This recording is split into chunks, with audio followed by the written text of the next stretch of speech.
Hello friends, मैं हूँ travel 06 और आज फिर हाजिर हूँ मैं आपकी favourite story unexpected true love का एक नया एपिसोड लेकर। एपिसोड नंबर 113 उतरन। आरोही के दिन बड़ी मुश्किल से कट रहे थे और धवनी के लिए उसके दिल में नफरत बढ़ती जा रही थी। दोपहर को 12 बजे उठने वाली आरोही को सुबह 4 बजे उठा दिया जाता था। उससे न सिर्फ घर का बल्कि गार्डन का, गैरेज का, यहाँ तक कि बहुत दिन तक बंद हुए स्टोर तक का भी काम कराया जाता था।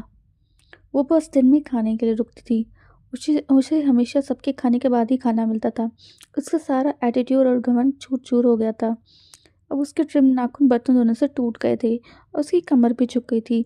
उसे सब कुछ सूद समेत वापस मिल रहा था जो उसने धवनी को दिया था, पर अभी भी बहुत कुछ बाकी था। अब वो घटिया लड़की इस सब के लिए धवनी को ब्लेम करती थी। वो अपनी गलती कभी नहीं समझती थी। अगले दिन अबीर ने परेशान करने का एक और तरीका ढूंढा और वो ब्रेकफास्ट के बाद धवनी के मुझसे बोला, तुम जल्दी रेडी हो जाओ, हम कहीं बाहर घूमने जाने वाले हैं। धवनी ने उसकी बात मान ली और ऊपर तैयार होने चली गई। अबीर आरोही के पास आया और बोला, सुनो, कपड़े चेंज कर लो, हमें कहीं बाहर जाना है। आरोही खुश हो गई। क्या वो उसे डेट पर ले जा रहा था? वो अपनी वही रेड ड्रेस पहनकर आ गई। उसके पास कुछ और था ही नहीं। वैसे ढेर सारा मेकअप लीप लिया उसने और बाहर आ गई। उसके चेहरे पे एक बड़ी सी मुस्कान आ गई थी। जैसे ही वो नीचे आई, उसकी मुस्कान एक झटके में गायब हो गई थी।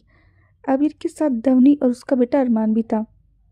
धवनी ने एक ब्लैक अनारकली सूट पहन रखा था, हल्का सा काजल लगा रखा था, हल्की लाल लिपस्टिक और एक काली सी छोटी बिंदी। वो बहुत सुंदर लग रही थी। आरोही का तो भरोसा ही नहीं हो रहा था कि उसका इतना स्किन शो और मेकअप करना बेकार रहा और धवनी बाजी लूट ले गई।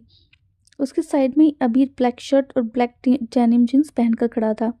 वो बेहद हैंडसम लग रहा था। अरमान के कपड़े वैसे ही थे। वो एक कंप्लीट फैमिली लग रहे थे।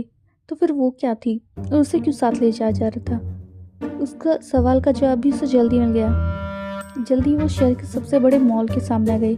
अबीर उन सबको अंदर ले गया। अबीर जी, हम यहाँ क्यों आए हैं? धवनी ने पूछा। वो मॉल को आंखें फाड़ फाड़ कर देख रही थी। वो पहली बार ऐसी जगह पर आई थी। उसे बहुत अच्छा लग रहा था। मॉल में लोग घूमने और शॉपिंग करने आते हैं। बेवकूफ़, तुम्हें इतना भी नहीं पता? अभी ने उसके बालों में हाथ मारकर कहा। उन्होंने खराब करते हुए कहा। उस जगह पर बहुत सारी शॉप्स थी जो अभी से बिलोंग करती थी और वो सबकी नज़रों में बेहद गुस्से वाला और सख्त इंसान था।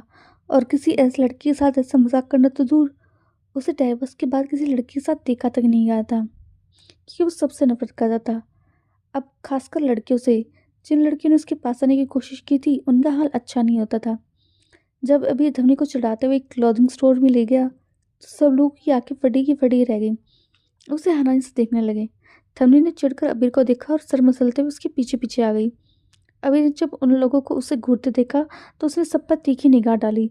तो वो सब यहाँ वहाँ देखने लगे और अपना काम करने का नाटक करने लगे। आरोही का दिल तो उन्हें ऐसे देखकर दिल जल रहा था। अबीर को देखते ही मैनेजर भाग कर आया और बोला, हेलो बॉस, बताइए हम आपकी क्या खरीदारी करा सकते हैं?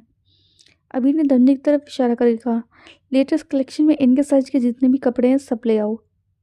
जी बॉस, ये कहकर मैनेजर अंदर की ओर भागा तो वो बहुत खुश था। आज तो बहुत अच्छी इनकम होनी पक्की थी। धवनी और राही ये सब सुनकर हैरान रह गए। अबीर जी, इसकी कोई ज़रूरत नहीं है। धवनी ऐसा नहीं चाहती थी। उनको कोई रिश्ता कोई सच का थोड़ी है जो वो सब इतना कर रहा है। अबीर अरमान से बात करने लगा और ऐसा प्रिटेंड किया कि उसने कुछ सुना ही नहीं। धवनी उससे काफ़ी देर तक घूरा, पर जब उसने देखा कि अबीर उसे जानबूझकर इग्नोर कर रहा है तो उसने हार मान ली। जल्दी ही मैनेजर बहुत सारे कपड़े लेकर आ गया। आरोही धवनी तो सच में बहुत हैरान थे। जाओ, इन्हें ट्राई कर लो, अबीर ने धवनी से कहा। धवनी सच में नहीं चाहती थी, फिर भी जब अरमान ने जिद की तो वो ड्रेस ट्राई करने के लिए चली गई। उसने एक येलो कलर की फ्लोरल मैक्स ड्रेस की पहनने और उसे बाहर आई।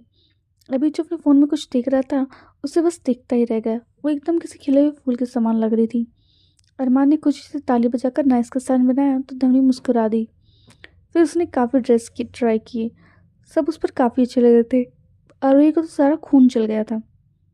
ये किस उसके बेवकूफ छोड़े का कपड़े जैसे पहनती चाहती थी हो और वैसे रहो। आज संस्कार तुम्हारे कपड़ों में नहीं, व्यवहार में झलकते हैं। दादी की बात सुनकर धवनी का दिल गदगद हो गया। उसने ये सब दादी के लिए किया था। वो खुद भी ज्यादा कंफर्टेबल नहीं थी। काम करने में उसे परेशान हो रही थी।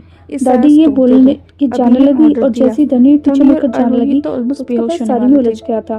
कम से कम अभी भागकर उसके पास गया और बोला, स्टूपिड, मैं इसीलिए कह रहा था। अभी ने उसे सहारा दिया और सोफे पर बिठा दिया। उसके पैर में हल्की सी मोच आ गई थी। तुम कितनी लापरवाह हो, अभी ने चिढ़कर कहा। उसका पैर देखने लगा। धवनी ने जिसे अपना पैर पकड़ते हुए देखा तो उसे बहुत शर्मिंदगी का एहसास हुआ। हाथ पकड़ उसने अपना पैर खींच लिया और बोली, नहीं अभी, उठा लाओ क्यों? अभी ने चिढ़कर दोबारा उसका पैर अपने गोद में रख लिया। हालत पतली हो गई थी। आप इतने बड़े सीईओ हैं। और धवनी कह रही थी। अभी बोला, और तुम्हारा पति भी। धवनी का दिल मिठास से भर गया था और उसे प्यार से देखने लगी। तभी अरुई वहाँ सफाई करते हुए आ गई। उसने उनको जब ऐसे देखा तो वो चल